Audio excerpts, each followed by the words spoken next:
Alright guys, what's happening? Welcome back to another video. Today we have a bit of a repair. I'll be at this project for a little while, so you're going to see a few videos coming out from here.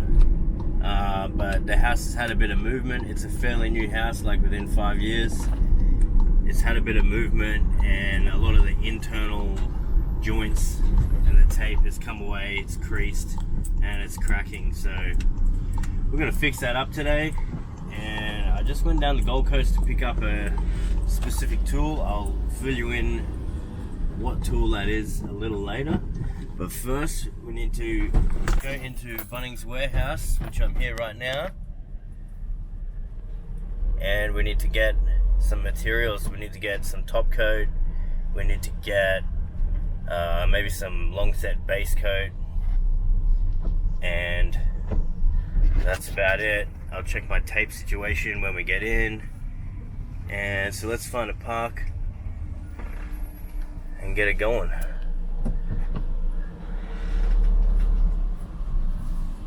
So we're at Bunnings Warehouse. This is my local supplier of materials. Actually get stuff a lot cheaper here than straight from the plaster shop, which I don't know why. That's just the way it is. So let's head in there and pick up some top coat and some base coat and possibly some tape. Alright, let's get this gear. Let me show you around a little bit.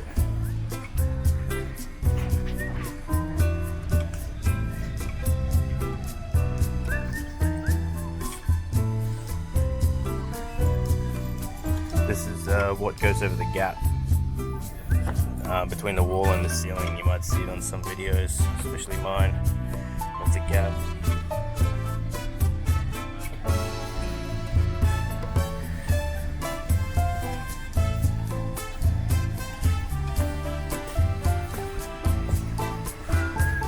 So this is what I'm getting today. A bucket of that is worth $49, 15 kilos. And that is the top finishing coat.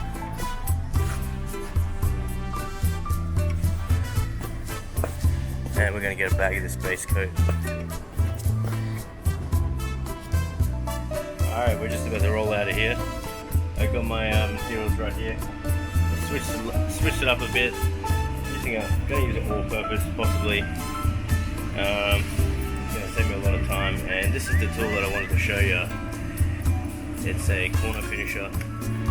So as you can see over there, I've got my Slayer kit in that metal case, and there's a compound tube in there, and it sticks into the middle of this thing, and you push on it, kind of like a yabby pump, and it squirts out your material through here. And it leaves it perfect finish. You can see it in another one of my videos. But plastic body, and the plastic never really comes into contact with any surface, so it doesn't matter. It's not a wear factor per se. So I've had this probably, I don't know, 3 years, and yeah, all I've done is tune it with a little bit of blade wear, and that's it. I haven't replaced a single part on it at that time.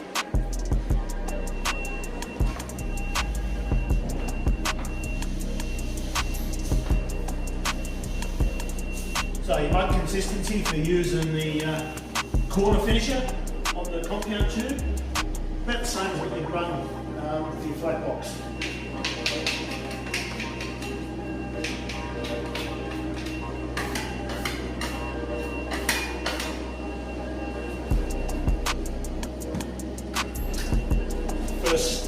First start out, just load it up. I find the easiest way, just put it on the tube and push down a little bit of pressure on the tube, and the mud will flow out of it.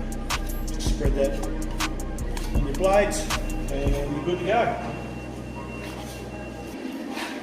Yeah, so this is what they call a corner finisher.